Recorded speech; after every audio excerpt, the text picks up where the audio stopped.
Hi hello friends, എല്ലാ കൂട്ടുകാർക്കും നമ്മുടെ ഇന്നത്തെ അടിപൊളി എപ്പിസോഡിലേക്ക് തന്നെ സ്വാഗതം കേട്ടോ. അങ്ങനെ നമ്മുടെ പാർവതിയും അതുപോലെ തന്നെ അച്ഛനും കൂട്ടുകാരും എല്ലാരും ചേർന്ന് അമ്പലത്തിൽ പൊങ്കാല ഇടാൻ വേണ്ടി പോകാട്ടോ. അങ്ങനെ പാർവതി ഇങ്ങനെ അതുപോലെ ഭൂമിക മേഡം എല്ലാവരും ഉണ്ട് കേട്ടോ. ആ സമയം നമ്മുടെ മുക്തയാണെന്നെങ്കിൽ നമ്മുടെ രുദ്രനായിട്ട് സംസാരിക്കുകയാണ്. രുദ്രനോട് പറയുന്നുണ്ട്, ശത്രുവിന്റെ ശത്രു മിത്രമെന്നല്ലേ. എനിക്ക് പാർവതി വലിയൊരു ശത്രുവാണ്, വലിയൊരു എതിരാളി പോലത്തെ ശത്രു തന്നെയാണ്. അവളുടെ കൂടെ നടക്കുന്ന പ്രിയനുണ്ടല്ലോ, അവൻ എനിക്ക് കണ്ണെടുത്താ കണ്ടിട്ട, രണ്ടുപേരും കൂടി ചേർന്നാൽ എന്തൊക്കെയാ കാണിച്ചു കൂട്ടണെന്ന് അറിയാവോ. രുദ്രൻ പറയുന്നുണ്ട്, എനിക്കും അവളോട് ശത്രുത തന്നെയാണ്, ശത്രുത കൂടിട്ടാ ഞാൻ അവളെ വിവാഹം ചെയ്ത് തരാമോന്ന് അവളുടെ അച്ഛനോട് ചോദിച്ചതല്ല, അവളോട് ഒരു പ്രണയം മൂത്തിട്ടൊന്നും അല്ല എന്ന് പറയണം. അപ്പൊ നമ്മൾ രണ്ടുപേരും കൂടി ഒന്നിച്ച് നിൽക്കുകയാണെങ്കിൽ നമുക്ക് അവരെ തുരത്താം എന്ന് പറയാണ്. ശരി എന്ന് പറഞ്ഞിട്ട് അങ്ങനെ മുക്തയും പ്രഭുവും തമ്മിൽ കൈകോർക്കുവാട്ട്. രുദ്രപ്രഭു അല്ല, രുദ്രപ്രതാപനും തമ്മിൽ കൈകോർക്കുകയാണ്. അതിനുശേഷമാണെന്നുണ്ടെങ്കിൽ നമ്മുടെ മോഹനാണെന്നുണ്ടെങ്കിൽ പ്രിയനോട് പറയണ്ടടാ, പ്രിയ ഇനി നീ ഈ പ്രണയം ഉള്ളിൽ വെച്ചുകൊണ്ടിരിക്കരുത്, നീ തന്നെ ആലോചിച്ച് നോക്ക് രുദ്രനെ പോലത്തെ ഒരാള് വരെ നമ്മുടെ എന്താണ് പാറുവിനെ വിവാഹം ചെയ്തോട്ടെ എന്ന് പറഞ്ഞിട്ട് അങ്കിളിന്റെ അടുത്ത് പോയി ചോദിച്ചു അല്ലെ. അപ്പൊ അങ്കിൾ ഈ സമയത്ത് ആലോചിക്കുന്നുണ്ടാവും, ഈശ്വര അവരുടെ വീട്ടിലേക്ക് അവരുടെ ചേട്ടന് പോയ കാര്യം നിന്റെ ആ കഥയൊക്കെ നമ്മൾ പറഞ്ഞതാണല്ലോ. അപ്പൊ അവരുടെ വീട്ടിലൊരു കൂടപ്പിറപ്പോ അല്ലെങ്കിൽ ഒരു ആൺതുണി ഉണ്ടായിരുന്നെങ്കിൽ ഒരിക്കലും ഈ രുദ്രനെ പോലത്തെ ആള് ഇതുപോലത്തെ അനാവശ്യമെന്ന് പറയില്ലായിരുന്നല്ലോ. ആ വീട്ടിലെ ആൾക്കാരെ ആഗ്രഹിക്കുന്നുണ്ടടാ ശരിക്കും ഒരു ആണിന്റെ തുണ. ശരിക്കും ലക്ഷ്മി, അതായത് പാറുവിന്റെ ചേച്ചി ലക്ഷ്മിയുടെ വിവാഹം കഴിയാൻ പോലും അവർ ആഗ്രഹിക്കുന്നത് ലക്ഷ്മിക്ക് ഒരു കുടുംബജീവിതം മാത്രമല്ല, ആ വീട്ടിലൊരു തുണ വരാൻ വേണ്ടി കൂടിയിട്ടാണ്.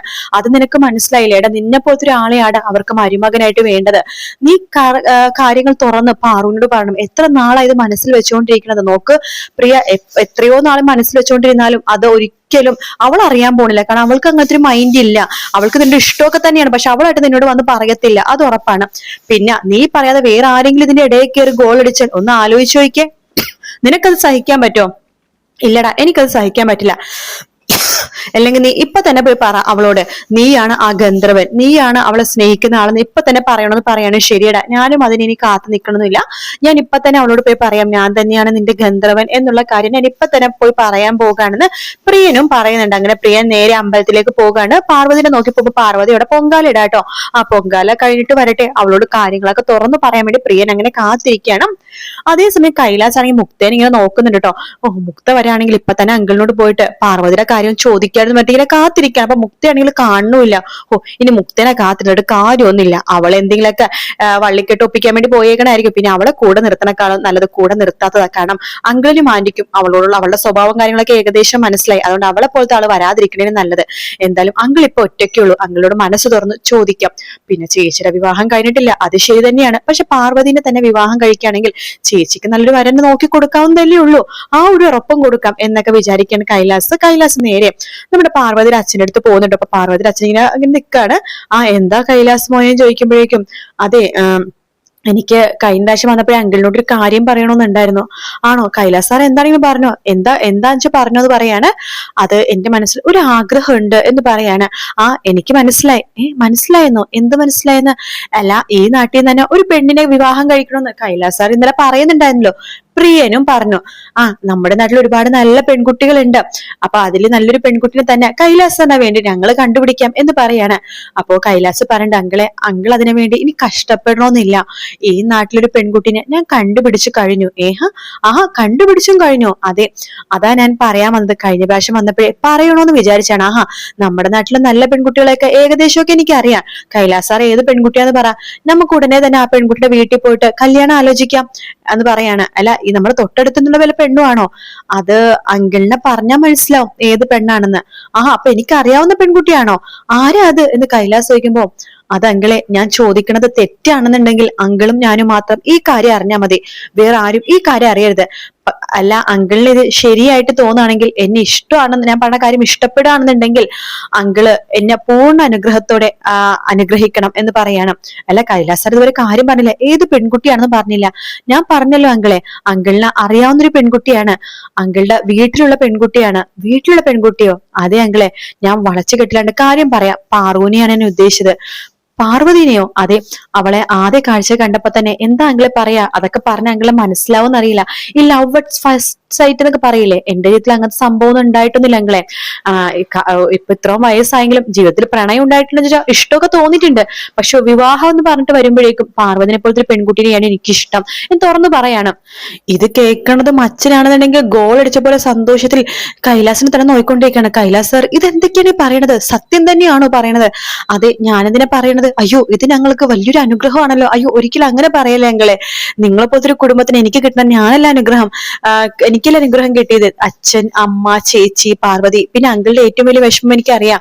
മോൻ പോയതിൽ വല്ലാത്ത വിഷമമുണ്ടെന്ന് എനിക്കറിയാം. പക്ഷെ അങ്കിളുടെ മോന്റെ സ്ഥാനത്ത് ഇനി ഞാൻ എല്ലാ കാര്യങ്ങളും ചെയ്തോളാം. പിന്നെ ലക്ഷ്മി ചേച്ചിയുടെ വിവാഹം, ഇപ്പൊ പാർവതി വിവാഹം കഴിച്ചില്ലെങ്കിൽ പോലും ലക്ഷ്മി ചേച്ചി ഞാൻ സ്വന്തം ചേച്ചിനെ പോലെയാണ് കാണുന്നത്. നല്ലൊരു പയ്യനെ ലക്ഷ്മി ചേച്ചിക്ക് വേണ്ടി നമുക്ക് കണ്ടുപിടിക്കാം. എന്തായാലും എന്റെയും പാർവതി വിവാഹം അതിനു മുമ്പ് നടത്തണമെന്നൊന്നും ഞാൻ പറയില്ല. ജസ്റ്റ് ഒരു വിവാഹ നിശ്ചയം മാത്രം നടത്തിയാൽ മതി. പിന്നെ ലക്ഷ്മി ചേച്ചിയുടെ വിവാഹം കഴിഞ്ഞിട്ട് മാത്രം ഞങ്ങളുടെ വിവാഹം നടത്തിയാൽ മതി, അല്ലെങ്കിൽ ഒരേ പന്തലിൽ വിവാഹം നടത്താം എന്നൊക്കെ കൈലാസ് പറയണം. അത് കേൾക്കുമ്പോ തന്നെ നമ്മുടെ അച്ഛന് ഭയങ്കര സന്തോഷമാവട്ടെ. ഇത് മഹാഭാഗ്യാണ്. എനിക്ക് പൂർണ്ണ സമ്മതമാണ്. അല്ല, അങ്കിളുടെ മാത്രല്ല ആന്റിക്ക് സമ്മതമാണെന്ന് അറിയണ്ടേ. അവൾക്കും ഭയങ്കര സമ്മതമായിരിക്കും. ഇത് ഭയങ്കര സന്തോഷമുള്ള കാര്യമാണ്. പിന്നെ എന്റെ മോളുടെ സ്വഭാവം കൈലാസ് സാറിന് നന്നായിട്ട് അറിയാലോ. അവൾക്ക് അങ്ങനെ പ്രണയവും കാര്യങ്ങളൊന്നും ആരോടും ഇല്ല. കുടുംബത്തിന് വേണ്ടി ജീവിക്കുക, കുടുംബത്തിനെ സ്നേഹിക്കുക, അങ്ങനത്തെ ഒരു മോളാ എന്റെ മോള്. അവളുള്ളത് ഞങ്ങളുടെ ഭാഗ്യം. അല്ലെങ്കിൽ ലക്ഷ്മിയുടെ അന്ന് ആ കല്യാണാലോചന മുടങ്ങിയപ്പോൾ ഞങ്ങൾ കുടുംബമായിട്ട് ആത്മഹത്യ ചെയ്തേനെ. എന്റെ പാറു ഉള്ളത് കൊണ്ട് മാത്രമേ ഞങ്ങൾ ഇപ്പോഴും ജീവനോടെ ഉള്ളത് എന്നൊക്കെയുള്ള കാര്യങ്ങൾ പറയാണ്. അങ്ങനെ അച്ഛനോ വാക്ക് കൊടുക്കാണ് കൈലാസിന്. എന്റെ മോള് പാർവതി കൈലാസിനുള്ളതാണെന്നുള്ള വാക്ക് കൊടുക്കാണ്. പാർവതിക്ക് കൈലാസ് തന്നെയാണ് ചേരുന്നത്. പാർവതിയും ശിവനെയും പോലെയാണ് നിങ്ങൾ, അങ്ങനെയൊക്കെ പറയാട്ടോ. അപ്പോ കൈലാസ് ഉണ്ട്. അതേ, ഞങ്ങളുടെ പേരിന് പോലും ആ ഒരു സാമ്യമുണ്ട്. കൈലാസും പാർവതി എന്നൊക്കെ പറഞ്ഞിട്ട് അവരിങ്ങനെ സംസാരിക്കുന്നുണ്ട്. അതേസമയം നമ്മുടെ പ്രിയനാണെങ്കിൽ പാർവതിനെ അന്വേഷിക്കുന്ന പോകണം. പാർവതി ഇങ്ങനെ ഒറ്റക്ക് നിൽക്കുന്ന പ്രിയൻ കാണുന്നുണ്ട്. വേഗം തന്നെ പാർവതിയുടെ അടുത്തേക്ക് പോകുന്നുണ്ട്. ആ, പ്രിയൻ ചേട്ടാ, ഇത് എവിടെയായിരുന്നു? കുറെ നേരം ഞാൻ അന്വേഷിച്ചു. ഞാൻ പാർവതിനെ കാണാൻ വേണ്ടി ഇവിടെ വന്നതാണ്. ആണോ? എന്താ പ്രിയൻ ചേട്ടാ? അല്ല, മോഹനേട്ടൻ എവിടെ? മോഹൻ അവിടെ ഉണ്ട് എന്ന് പറയുമ്പോ മോഹൻ അവിടെ മൂലക്ക് പറയടാ സമയം വൈകാതെ പറയടാ എന്നിങ്ങനെ പറയാണ്. എന്ത് പറ്റി പ്രിയൻ ചേട്ടാ? ആകെ ഒരു ടെൻഷൻ പോലെ. അതേ പാറു, എനിക്കൊരു ടെൻഷൻ ഉണ്ട്. പ്രിയചേട്ടൻ അങ്ങനെ ടെൻഷൻ ആവണത് ഞാൻ കണ്ടിട്ടേ ഇല്ല. ഇത് ടെൻഷൻ ആവേണ്ട ഒരു കാര്യമാണ് പാറു. ടെൻഷൻ ആവേണ്ട കാര്യമോ? പ്രിയചേട്ടൻ എന്തൊക്കെയാ പണത്? പ്രിയചേട്ടൻ എന്തിനെ കുറിച്ചാ പണത്? എനിക്കൊന്നും മനസ്സിലാവുന്നില്ല. നീ കുറെ നാളുടെ ഒരു ആഗ്രഹം മനസ്സിൽ ഒളിപ്പിച്ചു കിടക്കണില്ലേ? നിനക്ക് നിന്റെ ഗന്ധർവനെ കാണണമെന്ന് ആഗ്രഹമില്ലേ? നീ നിന്റെ ഗന്ധർവനെ സ്നേഹിക്കുന്നുണ്ടോ പാറു? എനിക്ക് സത്യം പറഞ്ഞാൽ അങ്ങനെ പ്രണയവും കാര്യങ്ങളൊന്നും ആരോടും തോന്നിയിട്ടില്ല. അഥവാ തോന്നിയിട്ടുണ്ടെന്ന് ചോദിച്ചു കഴിഞ്ഞാൽ അത് എന്റെ ഗന്ധർവനോട് മാത്രമാണ് എന്ന് പറയണം. എന്നാൽ പാറു, ഞാൻ ആ മഹാസത്യം നിന്നോട് ഞാനിപ്പോ വെളിപ്പെടുത്താൻ പോകുകയാണ്. എന്താ പ്രിയഞ്ചേട്ടാ? പ്രിയഞ്ചേട്ടൻ കുറെ നേരമല്ലേ പറയുന്നത്, എന്താച്ചാ പറഞ്ഞോ എന്ന് പറയുമ്പോ, അത് പാറു, നീ പ്രണയിക്കുന്ന ഗന്ധർവൻ, നീ സ്നേഹിക്കുന്ന ഗന്ധർവൻ, നിന്റെ മാത്രമായി തീരണമെന്ന് നീ ആഗ്രഹിക്കുന്ന ഗന്ധർവൻ അത് ഞാനാണെന്ന് പറഞ്ഞാൽ നീ വിശ്വസിക്കോ എന്ന് ചോദിക്കുമ്പോ പാറു ആദ്യം ഇത് ചിരിക്കുന്നുണ്ട്. പിന്നെ ഷോക്ക് ആവാണ്. എന്താ പ്രിയചേട്ടൻ പറഞ്ഞ? തമാശയാണോ പറഞ്ഞത്? എന്താ പാറു, എന്താ എനിക്ക് ആ ഗന്ധർവനെ ആയിക്കൂടെ? ഞാൻ പറഞ്ഞ സത്യം തന്നെയാ പാറു. നിന്നെ സ്നേഹിക്കുന്ന, നീ ആഗ്രഹിക്കുന്ന ഗന്ധർവൻ അത് ഞാൻ തന്നെയാണെന്ന് പറയണം. അങ്ങനെ പാർവതി ശരിക്കും പറഞ്ഞ പ്രിയനെ ഇഷ്ടപ്പെട്ട് തുടങ്ങാട്ടോ. പക്ഷെ ഇഷ്ടപ്പെട്ട് കാര്യമില്ല. അച്ഛൻ കൈലാസിനെ വാക്ക് കൊടുത്തു, മോളാണെങ്കിൽ പ്രിയനും വാക്ക് കൊടുത്തു. അപ്പൊ അങ്ങനത്തെ ഭാഗമാണ് നമ്മൾ ഇന്നത്തെ എപ്പിസോഡിൽ കാണാൻ പോകുന്നത് കേട്ടോ. അതിനിടയ്ക്ക് രുദ്രനും മുക്തിയും നടുക്കും കൂടി പോകുന്നു. എന്തായാലും നമുക്ക് കാത്തിരുന്ന് തന്നെ കാണാം ഫ്രണ്ട്സ്. വീഡിയോ ഇഷ്ടപ്പെട്ടാൽ ലൈക്ക് ചെയ്യുക, സബ്സ്ക്രൈബ് ചെയ്യുക, കമന്റ് ചെയ്യുക. മറ്റൊരു വീഡിയോ ആയിട്ട് കാണാം. Take care, bye bye.